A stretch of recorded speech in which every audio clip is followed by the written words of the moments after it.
आणि अगदीच रात्रीतून असं काय घडलं की त्यांनी कुठलीही आम्हाला कल्पना न देता सकाळी फोन केला की मला राष्ट्रवादीची उमेदवारी करावी लागते. म्हटलं काका आपलं काही बोलणं नाही झालं, तुम्ही आमच्याकडे मागणीसुद्धा नाही केली की तुम्हाला इच्छा आहे, व्यक्तसुद्धा नाही केली, मी विचारूनसुद्धा. निश्चितपणाने विश्वासघात होता. मी त्यांना एवढंही म्हटलं की काका जर महामंडळच पाहिजे असेल तर आमच्याही नेत्यांशी बोलायला आम्हाला थोडासा वेळ द्या. जे उमेदवार आहे काकासाहेब कोयटे हे सर्वश्रुत होतं की हे नामदार राधाकृष्ण विखे पाटील साहेब यांचे घनिष्ठ संबंध आहे. नाही, आका मी आशुतोष काळेंचं शॉर्ट फॉर्म आका होतं, आमदार काळेंचं शॉर्ट फॉर्म आका होतं. आकांनी काकाला उभं केलं असं मी त्यावेळेस म्हटलं होतं.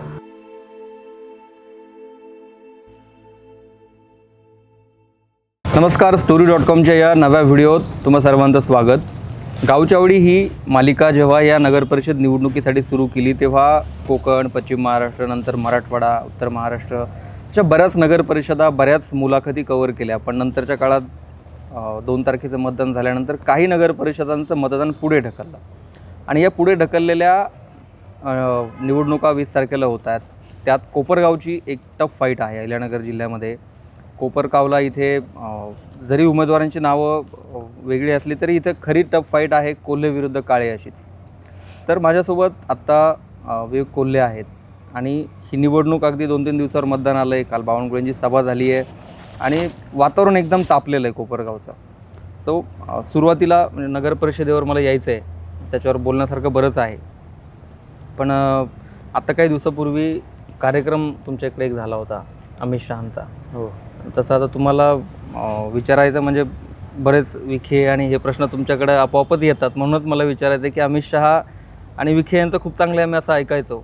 पण ते शिर्डीहून कसं काय कोपरगावला वळले, त्यानंतर काय नियोजन होतं कार्यक्रमाचं? नाही, प्रकल्प तसा होता, भारतातील पहिला सहकारी तत्वावरील CNG प्लांट. ऐतिहासिक असा प्रकल्प असल्यामुळं आपसुकच अमित भाई हे सहकार चळवळीत वाढलेले एक कार्यकर्ता आहेत. अगदी जिल्हा बँकेच्या चेअरमन पदापासून ते सहकार मंत्र्यांपर्यंत पहिले भारताचे असा त्यांचा प्रवास राहिलेला आहे. म्हणून त्यांना जेव्हा आमंत्रण दिलं तर एका क्षणाचाही विलंब न करता त्यांनी ते स्वीकारलं आणि ते त्या कार्यक्रमाला आले. पण तुम्ही त्यांना जेव्हा आलं त्या प्रोटोकॉलनुसार ते हेलिकॉप्टरने आले. जर तुम्ही त्यांना रोडने आणलं असतं तर तुमचा रोड झाला असता असं नाही वाटत? मनमाड नगर रोड जो आहे तो खरं आहे, परंतु एवढं जागतिक दर्जाचं साईबाबांची भूमी म्हणून शिर्डीला आम्ही बघतो आणि हा प्रश्न आपसुकच कुठलेही नातेवाईक, व्यावसायिक, कारखान्यावर येणारे, संजीवनी युनिव्हर्सिटीत येणारे कंपनीज हे आम्हाला विचारतात. परंतु तो प्रश्न सुटावा याकरता सर्वच राजकीय नेते आपल्या आपल्या परीने प्रयत्न करत आहे आणि अपेक्षा आहे की नवीन वर्षामध्ये तो प्रश्न मार्गी लागेल. इथे आता तुमची नगर परिषदेची निवडणूक चालू आहे. मी सहज आल्यानंतर सगळी माहिती घेतली. मी या निवडणुकीमध्ये सर्वात तरुण उमेदवाराला पण भेटलो आहे, म्हणजे जेव्हा मी अलिबागमधून सुरू केलं. आणि मी नंतर कोपरगावमध्ये सर्वात वयस्कर उमेदवाराला पण आज भेटणार आहे. म्हणजे तुमच्याकडचे जे समोरच्या पार्टीचे उमेदवार आहेत ते सर्वाधिक वयाचे कदाचित या राज्यातले आजचे आहेत. तर त्यांच्याविषयी बोलताना तुम्ही पण मला वाटतं मागे एकदा वयाचा मुद्दा काढला होता. वय या निवडणुकीत मॅटर करत आहे सध्या? नाही, वयाचा मुद्दा मी नाही काढला. त्यांनी त्यांच्या इंटरव्ह्यूमध्ये सांगितलं की मी जरी 76 माझं वय असलं, मी 3 टाईम इन्सुलिन घेतो 25 वर्षापासनं. त्या अनुषंगाने विचारलेल्या प्रश्नावर पत्रकारांनी मी उत्तर दिलं होतं की या ठिकाणी भारतीय जनता पार्टीचा एक नियम आहे की 75च्या पुढच्यांना तिकीट देत नाही, कारण की स्वाभाविकच शारीरिक, मानसिक काही मर्यादा येतात आणि हा एक युवा देश आहे. युवा पिढीच्या अपेक्षा अनेक आहे. त्यांना प्रत्येक विकास कामांबरोबर प्रत्येक कार्यक्रमांना भेटी देणं अपेक्षित आहे आणि म्हणून स्वाभाविक तो मुद्दा चर्चेला आमच्या निवडणुकीमध्ये निश्चितच आहे. आमचे जे उमेदवार आहेत ते गेल्या 9 वर्षापासून प्रत्येकाच्या सुखादुःखात, घरभरणीला, दहावे मावती कार्यक्रमाला, सामाजिक उपक्रमांना स्वतः उतरून ग्राउंडवर स्वच्छता करण्याला ते पुढाकार घेऊन करतात. आणि त्या तुलनेने समोरची व्यक्ती 1 लाख किलोमीटर महाराष्ट्रभर फिरता असं ते सांगत असतात भाषणामध्ये. परंतु ह्या आमच्या शहरात असलेल्या 72 किलोमीटरचे रस्ते आहे त्याच्यावर किती फिरले हा खरं तर प्रश्न नागरिक आता विचारायला लागलेले आहे. या निवडणुकीमध्ये म्हणजे ही लोकल इलेक्शन जे असतात ते कार्यकर्त्यांची निवडणूक समजली जाते. युवा कार्यकर्ते त्यातनं घडतात आणि तरुण कार्यकर्त्यांना काम करण्याची संधी मिळण्यासाठी निवडणूक असते. तुमच्याकडे जरी पर्याय म्हणून एक राष्ट्रवादीने जरी दिला असला तरी त्यांनी एक विचार करायला नको होता की एवढा तर त्यांना आता जर ते निवडून आले तर ते निवृत्त होईपर्यंत त्यांचं वय टर्म संपेपर्यंत 81 होईल. निश्चितच खरं तर मला आश्चर्याचा धक्का बसला जेव्हा आदल्या दिवशीपर्यंत आम्ही चर्चेत होतो. सगळे उमेदवार मी त्यांच्याशी डिस्कस केले, कशा पद्धतीने विकासनामा ज्याला आम्ही आता विश्वासनामा म्हणून संबोधित केलं, आदरणीय देवेंद्रजी फडणवीस साहेबांच्या हस्ते त्याचं लॉन्चिंग केलं.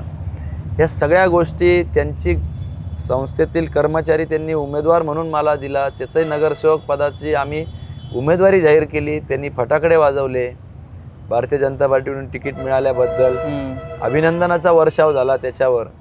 आणि अगदीच रात्रीतून असं काय घडलं की त्यांनी कुठलीही आम्हाला कल्पना न देता सकाळी फोन केला की मला राष्ट्रवादीची उमेदवारी करावी लागते. म्हटलं काका आपलं काही बोलणं नाही झालं, तुम्ही आमच्याकडे मागणीसुद्धा नाही केली की तुम्हाला इच्छा आहे, व्यक्तसुद्धा नाही केली. मी विचारूनसुद्धा अनेकदा विचारलं आपल्याला निवडणूक लढवायची आहे का, तेव्हा मला आमच्या घरात राजकारणाची कोणालाही आवड नाही.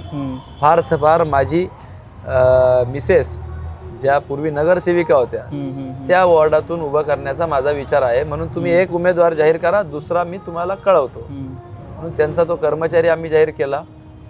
परंतु अचानक सकाळी फोन आला 7:30ला मला आणि सांगितलं की मला समोरून उमेदवारी करावी लागते. म्हटलं काका असं काय झालं? नाही, त्यांनी लगेच सांगितलं की मला राष्ट्रवादी काँग्रेस अजितदादांनी बोलून घेतलं आणि महामंडळ देण्याचं मला त्या ठिकाणी कबूल केलं आहे आणि त्याच्यामुळे मला जावं लागतं आहे.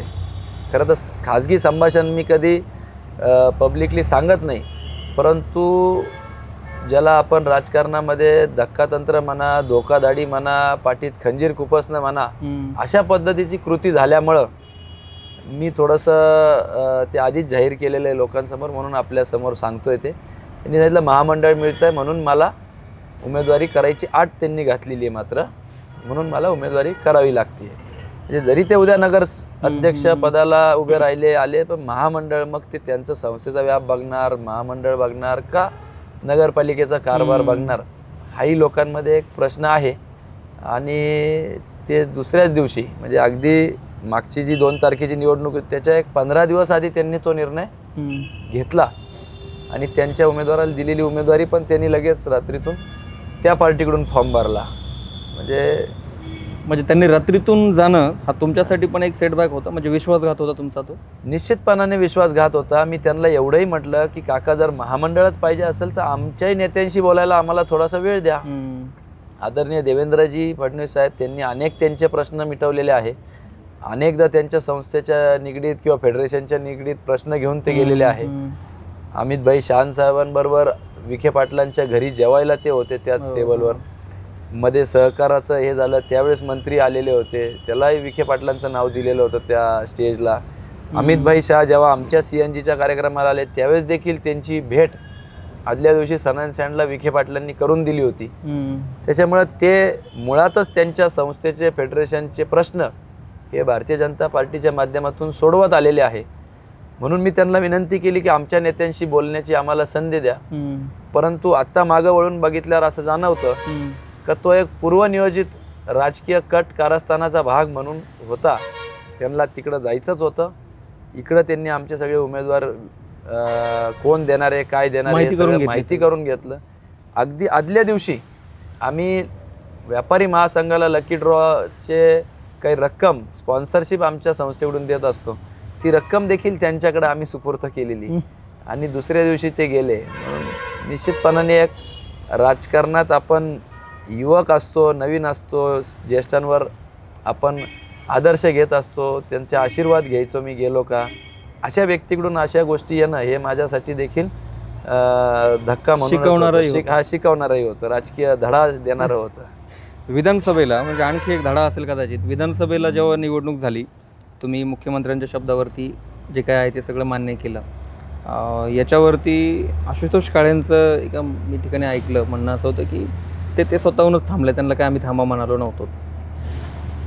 हे बघा, राजकीय प्रवासामध्ये बरोबरला बरोबर आणि चुकीला चूक म्हणायची जाणत लागती.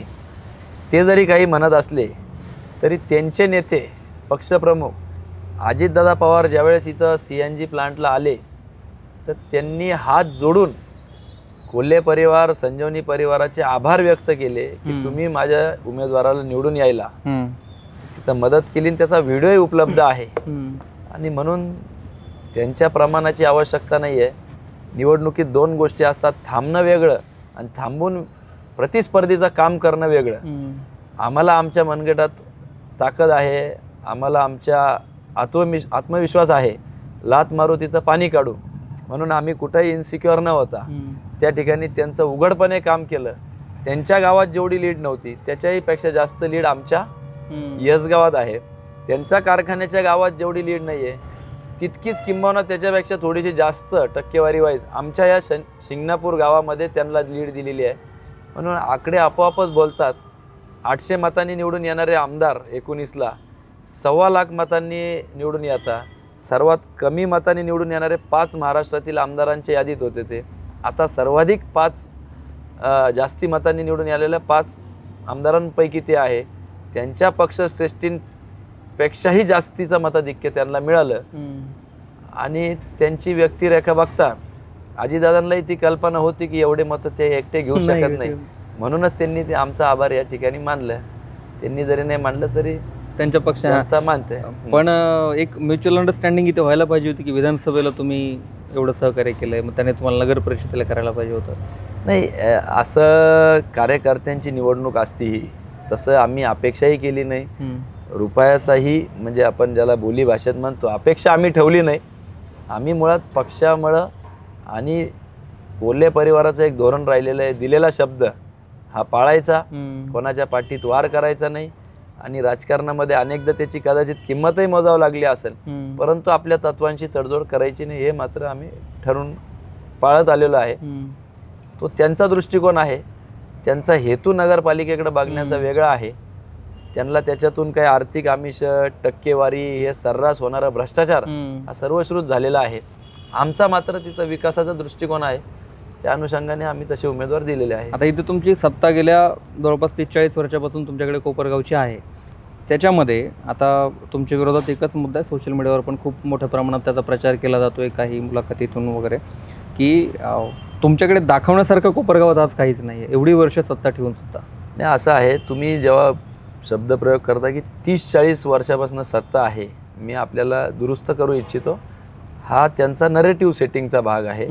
1972 ते 2004 म्हणजे आपलं वय आता 30 आहे माझ्या मते. तर 40च जे आमचे मतदार आहे, 40 ज्यांचं वय आहे त्यांना 18व्या वर्षी मतदानाचा अधिकार मिळाला आहे. म्हणजे 21 वर्षापूर्वीपासून 22 वर्ष, त्यापैकी 16 वर्ष आमदार हे स्वतः काळे परिवाराकडे राहिले. ही टर्म संपोस तर 20 वर्ष होणार आहे त्यांना. हा जो काळ आहे हा 40 वर्ष, हा 72 ते 2004 पर्यंतचा काळ ते सांगताय. ह्या 25 वर्षामध्ये फक्त 5च वर्ष आमच्याकडे सत्ता राहिलेली आहे. आणि त्यावेळेस धोरणात्मक निर्णय घेऊन योग्य ते कामं झालेले आहेत त्याची यादी मी वाचू शकतो. आणि बरेचसे कामं, तुम्ही जे कामाचं म्हटले, अगदी पाणीचं काम असेल, गोदावरी नदीवरील पहिला उगम ते शेवटपर्यंत पहिला जो बंधारा आहे या संजीवनी कारखान्याच्या माध्यमातून स्वर्गीय शंकररावजी कोल्हे साहेबांनी बांधलेला होता. म्हणजे अशा सहित अनेक कामं, पश्चिमेचं पाणी पूर्वेकडे वळवण्यासाठी भाम, बावली, कश्यपी, वालदेवी या सगळ्या धरणांवर त्यांनी काम केलेलं आहे. गावागावात तेव्हा वीज नव्हती, वीज पोचवण्यापासून रस्ते नव्हते, वेगवेगळ्या गोष्टी, म्हणजे अशी मोठी यादी. सभागृहामध्ये 1000च्या वर प्रश्न विचारलेले होते. त्या उलट त्यांचे वडील विरोधी आमदारांचे 10 वर्ष सभागृहात होते. 288 त्यावेळेस कमी आमदार होते, पैकी एकमेव कोपरगावचे आमदार होते ज्यांनी एकही प्रश्न सभागृहात विचारलेला नाही. हे आजही ती माहिती उपलब्ध आहे, ज्याला आपण लोकप्रतिनिधी म्हणतो. 0% प्रतिनिधित्व त्यांनी तिथं केलं. 3650 दिवस सभागृहात होते, म्हणजे तिथं होते आमदार म्हणून. पण त्यांची अटेंडन्स फक्त 2%च्या वर सुद्धा त्या ठिकाणी नव्हती. त्याच्यामुळं खरं तर त्यांनीच त्याचं आत्मचिंतन केलं पाहिजे असं माझं मत आहे. तुम्ही म्हणताय नरेटिव्ह आहे, मग तुम्ही सांगू शकता की आम्ही हे केलं आहे, या बळावरती आम्ही निवडणूक आमची लढणार आहोत? निश्चितपणाने आम्ही सत्तेत नसतानाही या ठिकाणी ग्रामीण भागातील पहिलं कॉल सेंटर आहे, इथंच शेजारी आमच्या आहे. तिथे 1000 विद्यार्थी काम करता आहे. AI मुळे ती कमी झाली संख्या, 500च्या घरामध्ये आलेली आहे. त्याच्यानंतर संजीवनी युनिव्हर्सिटी, नुसती संजीवनी युनिव्हर्सिटी म्हणून बघू नका, वसंतदादांच्या मंत्रिमंडळामध्ये स्वर्गीय शंकररावजी कोल्हे साहेबांनी आपले इंजिनियर्स इरिगेशनचे असतील, MSEBचे असतील, हे दक्षिणेतले राज्यातले होते. आणि आपले मुलं का होत नाही, 3 ते 4च गव्हर्नमेंट कॉलेजेस त्यावेळेस होते. म्हणून हे धोरण आणायला लावलं, प्रायव्हेटायझेशन झालं प्रत्येक ग्रामीण भागामध्ये. मग जयंत पाटलांचं असेल, इकडे विखे पाटील, थोरात साहेब, KK वाघ असेल, संजीवनी असेल, हे कॉलेजेस उभारले गेले आणि ग्रामीण भागातले मुलं इंजिनियर झाले, डॉक्टर झाले. आणि म्हणून स्पर्धा परीक्षेच्या माध्यमातून आज इरिगेशन आणि MSEB आणि सगळ्याच आपल्या याच्यामध्ये आपले लोक गेले. डेप्युटी कलेक्टर हा कलेक्टर म्हणून प्रमोशन होत नव्हतं, IAS लॉबीचा त्याला विरोध होता. स्वर्गीय कोल्हे साहेबांनी 5 कॅबिनेट मिटिंगला त्याचा पाठपुरावा केला. शेवटी मी राजीनामा देतो म्हणून सांगितलं. त्यानंतर त्याला माझ्या मते शरद पवार साहेब त्यावेळेस मुख्यमंत्री असताना त्याला मंजुरी मिळालेली आहे. आणि म्हणून प्रमोटी होऊन आपले कलेक्टर किंवा क्लास 1 आपलं हे होतात ते सीताराम कुंटे त्यातलाच एक होते की प्रमोटी होऊन ते चीफ सेक्रेटरी म्हणून रिटायर झाले. आमचे गायकवाड साहेब असतील, शुगर कमिशनर म्हणून रिटायर झाले. असे धोरणात्मक निर्णय जे राज्यव्यापी ज्याचा उपयोग झाला असे कामं त्यांनी केले. औद्योगिक वसाहत आमच्या इथं आहे, तिथं 3500 लोक काम करतात, 160 युनिट चालू आहे. त्याचे संस्थापक कोल्हे साहेब आहे. शिर्डी संस्थांच्या माध्यमातून 600 लोक त्या ठिकाणी आमच्या तालुक्यातले कामाला लावले, त्याचे संस्थापक कोल्हे साहेब आहे. National heavy engineering cooperative Talegaon स्थित ही संस्था आहे. पूर्वी बकौल्फ असेल, वालचंद नगर असेल, ह्याच कारखाने प्रायव्हेट कंपन्या कारखाने उभारणीचे काम करायचे. भाग भांडवल शासकीय असल्यामुळं सरकारच्या वतीने मुख्यमंत्री स्वतः कारखाने उभारणीच्या टेंडरमध्ये भाग घ्यायचे आणि हे 2 रुपयाची गोष्ट 10 रुपयाला विकायचे. परंतु एक सहकारी तत्वावरची संस्था स्वर्गीय कोल्हे साहेबांनी काढली. आजही ती 100 एकरची जागा पुणे मुंबई हायवेच्या लगत ती कंपनी अस्तित्वात आहे. मागच्याच महिन्यात अमित भाई शाह साहेबांशी त्याच्या संदर्भात आमचं बोलणं झालं. ते रिवाईव्ह करायचं त्यांनी आम्हाला आश्वासन दिलेलं आहे. तर त्या संस्थेनी ती रुपयाची गोष्ट 2 रुपयाला ती आली, 10 रुपयाची गोष्ट. आणि सहकार चळवळ महाराष्ट्र, गुजरात आणि आंध्र प्रदेश इकडं वाढवण्यास फार मदत झाली. फक्त कारखानदारीच नव्हे तर डेअरी इंडस्ट्रीला सुद्धा त्याचा मोठा हातभार लागला. असे असंख्य कामं आहे जे मी सांगू शकतो, ज्याच्या माध्यमातून कोल्हे साहेबांनी 40 वर्ष काय केलं हे लोकांना माहिती आहे. आमचं क्लस्टर आहे इथं महिलांचं, ग्रामीण भागातील 200 महिला 250 महिला तिथं काम करत आहे. त्यांना रोजगार मिळतोय. किलर सारखी जीन्स जी आपण घालतात त्याचं बॉक्सर आमच्या इथं महिला बनवतात आणि ते एक्सपोर्ट होतं आहे. माझं उलट प्रतिप्रश्न आहे विरोधकांना की त्यांनी काय केलेलं आहे. त्यांनी आजपर्यंत काहीच केलं नाही. ज्या कारखान्याचे जे चेअरमन आहे त्याचे देखील संस्थापक स्वर्गीय शंकररावजी काळेसाहेब नव्हते. आवताड्यांनी आणि इतर मंडळींनी तो संस्था काढलेली आहे. त्यांनी एकही नवीन संस्था त्या ठिकाणी काढलेली नाही. त्या उलट आम्ही या सगळ्या संस्थेचं जाळं उभं करून अर्थकारणाला या ठिकाणी चालना दिलेली आहे. डेअरी काढली, ही गोदावरी डेअरी जी आहे आज जी नामदेवराव परजणे नावाने ओळखली जाते, अण्णांच्या नावाने, राजेश परजणे जे राधाकृष्ण विखे पाटलांचे मेवणे आहे ते तिथं चेअरमन आहे. ती देखील संस्थापक स्वर्गीय कोल्हे साहेब राहिलेले आहे. सॅपकॉम असेल, अशा अनेक संस्था त्यांनी काढल्या. त्याच्यामुळं ठीक आहे, यादी आहे. पण सोशल मीडियावर पाहायला मिळालं की तुमच्याकडे दाखवायला काहीच नसल्यामुळे तुम्ही वेगळ्या मुद्द्यावर बोलताय वगैरे असं. काल इथे बावनकुळे साहेबांची महसूल मंत्र्यांची सभा झाली तुमच्या याच्यामध्ये. त्या सभेमध्ये त्यांनी काहीतरी तुमच्या इथल्या घरांचा प्रश्न आणि 7-12 क्लिअर करण्याचा पण एक प्रश्न काहीतरी सोडवला आहे असं तुम्ही म्हणालात. तो काय विषय? वर्षानुवर्ष आमच्या या कोपरगाव शहरामध्ये जवळपास 55 ते 60% लोक हे अनधिकृत बांधकामं आहे. शासकीय जमिनीवर अतिक्रमण आहे, काही सत्ता ब चा प्रकार आहे, तो सत्ता अ मध्ये कन्वर्ट करायचा आहे, काही फ्लड झोनमध्ये आहे. असे अनेक प्रश्न. आमचे मोठे मोठे हॉस्पिटल, मुळे हॉस्पिटलसारखं यांचं इन्शुरन्स निघत नाही कारण की तिथं फ्लड लाईन खाली ते येतात. हे सगळे प्रश्न महसूल विभाग आणि नगर विकास विभागाशी निगडीत होते. आणि एक जिव्हाळ्याचा प्रश्न, खरं तर स्वर्गीय कोल्हे साहेब महसूल मंत्री असताना आम्ही काही उतारे वाटले, परंतु विरोधकांनी त्यावेळेस पैसे भरून वाटताय आम्ही हे मोफत करून देऊ असा त्यावेळेस राजकीय स्टंटबाजी केली. त्याच्यामुळं ते प्रलंबित राहिले होते. 2004च्या आधीची गोष्ट ही. ते आज आता बावनकुळे साहेबांनी एक हक्काचं घर स्वप्नपूर्ती शब्द काल दिलेला आहे आणि तो पूर्णत्वास ते पुढच्या 2-3 महिन्यात नेतील अशी आम्हाला खात्री आहे. त्याच्यामुळं 6 ते 7 हजार घरांचं घरं नावावर व्हायचं, ज्याच्यामुळे त्यांना लोन मिळतील, त्याच्यावर कर्ज काढता येईल, व्यवसाय उभा करता येईल. घराचं स्वप्न त्यांचं पूर्ण होणार आहे निश्चित. बावनकुळेंच्या सभेच्या दिवशी तुमच्या शहरात लोकांना VIP पास दिले जात होते का कार्यक्रमासाठी? मनोरंजनाचा कार्यक्रम होता, तुम्ही लोकांसाठी असं काही करणार आहेत? नाही, हे बघा, निवडणूक ही लोकशाहीने आपल्याला दिलेला एक अधिकार आहे. पुढचे 5 वर्ष कशा पद्धतीने कामकाज या स्थानिक स्वराज्य संस्थेने कशा पद्धतीने रस्ते, वीज, पाणी, गटार, सुखसुविधा याच्यावर लक्ष केंद्रित दिलं पाहिजे. आणि ज्यावेळेस तुम्ही मूळ विषयांकडे आपण निवडणूक घेऊन जातो विकासाच्या मुद्द्यावर आणि तुमच्याकडे एक फिक्स एजेंडा नसला की अशा वेळेस अशा गोष्टी घडतात. म्हणजे या ठिकाणी आमच्या 365 दिवसापैकी 70 दिवस पाणी येतं आहे. पाणीपट्टी मात्र वर्षाची घेतली जाते. शेजारी संगमनेरला 365 दिवस आहे, श्रीरामपूरला 315 दिवस पाणी आहे. त्याचं TDS 50 आहे, परमिसेबल TDS 100 आहे. आमचं 350 TDSचं पाणी आहे. त्याच्यामुळं किडनीचे विकार, केसांचे विकार, स्किनचे विकार असे सगळे त्याच्यामुळं होत आहे. आणि या मूलभूत प्रश्नांमुळं जनता त्रस्त आहे. त्यांच्या डोळ्यात पाणी आहे आणि त्यांच्या जखमेवर मीठ चोळायचं काम खरं तर कालच्या कार्यक्रमांनी विरोधकांनी केलेलं आहे असं मी समजतो. 2 दिवसावर निवडणूक आली आणि तुम्ही हास्यजत्राचा कार्यक्रम घेता, कलाकार बोलावता. आणि म्हणून हे राजकारण हा एक सिरियस व्यवसाय, सिरियस एक भाग आहे ज्याच्याकडे आपण फार गांभीर्याने घेतलं पाहिजे. लोकांच्या जीवनमरणाशी प्रश्न येतो. 16 कोटीचं आमचं बजेट, एक ॲम्ब्युलन्स नाही आमच्या नगरपालिकेकडं. आमच्या संस्थेच्या 3 ॲम्ब्युलन्स मोफत आम्ही देत असतो.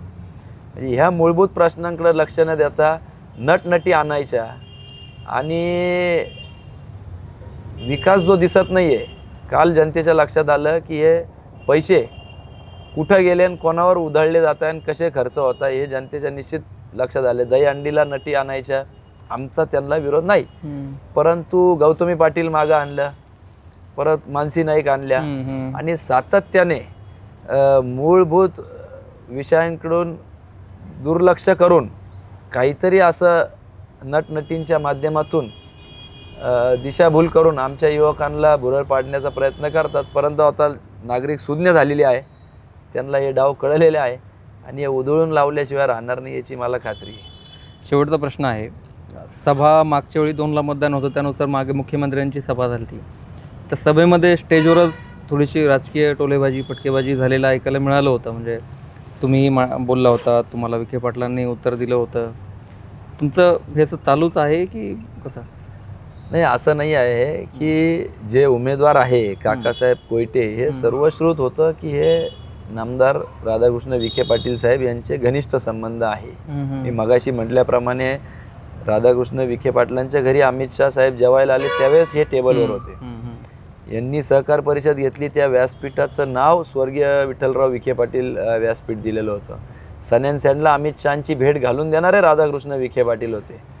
आणि अगदी रात्रीतून एखादी व्यक्ती जेव्हा भूमिका बदलते तर स्वाभाविकदृष्ट्या त्यांचे जे कोणी राजकीय गॉडफादर असतात त्यांच्यावर नाही, आका मी आशुतोष काळेंचं शॉर्ट फॉर्म आका होतं, आमदार काळेंचं शॉर्ट फॉर्म आका होतं. आकांनी काकाला उभं केलं असं मी त्यावेळेस म्हटलं होतं. परंतु त्यांनी वेगळ्या अर्थाने घेऊन त्यांनी त्या ठिकाणी काहीतरी गैरअर्थ काढून भाषणात त्याचा उल्लेख केला.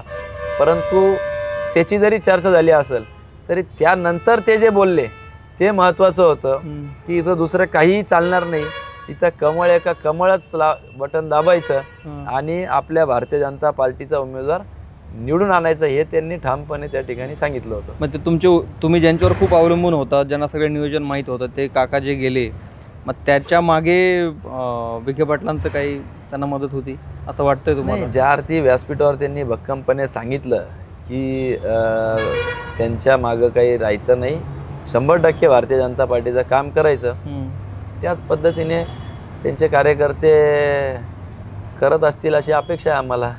करत असतील म्हणजे तुम्हाला दिसत नाही करताना?